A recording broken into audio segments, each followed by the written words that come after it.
एक गांव में एक आलसी आदमी रहता था। वह कुछ काम धाम नहीं करता था, बस दिन भर निठल्ला बैठकर सोचते रहता था कि किसी तरह कुछ खाने को मिल जाए। एक दिन वह यूं ही घूमते घूमते आम के एक बाग में पहुंच गया।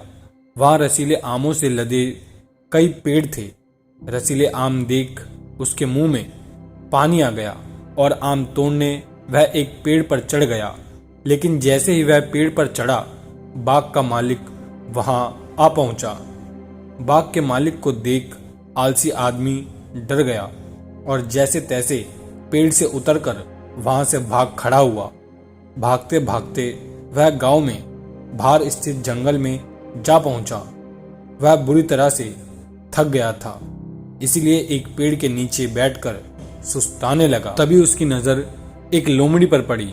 उस लोमड़ी की एक टांग टूटी हुई थी और वह लंगड़ा कर चल रही थी। लोमड़ी को देख आलसी आदमी सोचने लगा कि ऐसी हालत में भी इस जंगली जानवर से भरे जंगल में ये लोमड़ी बच कैसे गई, इसका अब तक शिकार कैसे नहीं हुआ।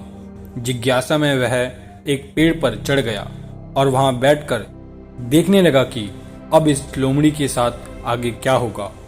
कुछ ही पल बीते थे कि पूरा जंगल शेर की भयंकर दहाड़ से गूंज उठा, जिसे सुनकर सारे जानवर डरकर भागने लगे।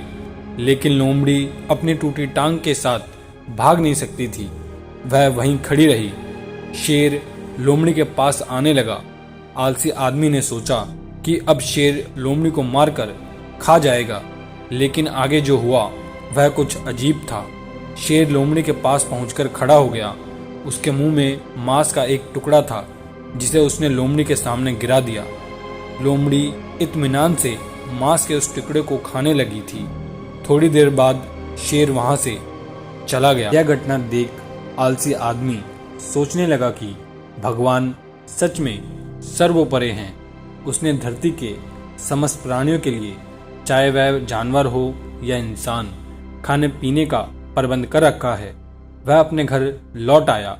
घर आकर वह 2-3 दिन तक बिस्तर पर लेटा रहा।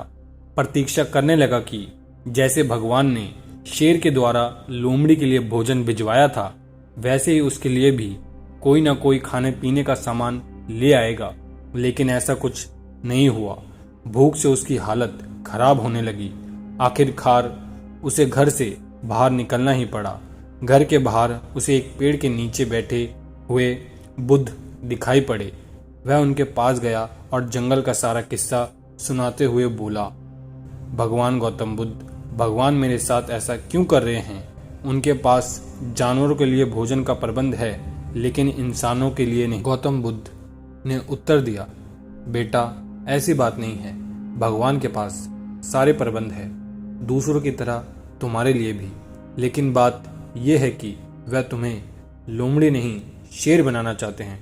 दोस्तों, इस कहानी से सीखने वाली बात, हम सबके भीतर क्षमताओं का असीम भंडार है। बस अपनी अज्ञानतावश हम उन्हें पहचान नहीं पाते और स्वयं को कम समझकर दूसरों की सहायता की प्रतीक्षा करते रहते हैं। स्वयं की क्षमता पहचानिए, दूसरों की सहायता की प्रतीक्षा मत करिए। इतने सक्षम बनिए कि आप दूसरों की सहायता कर सकें।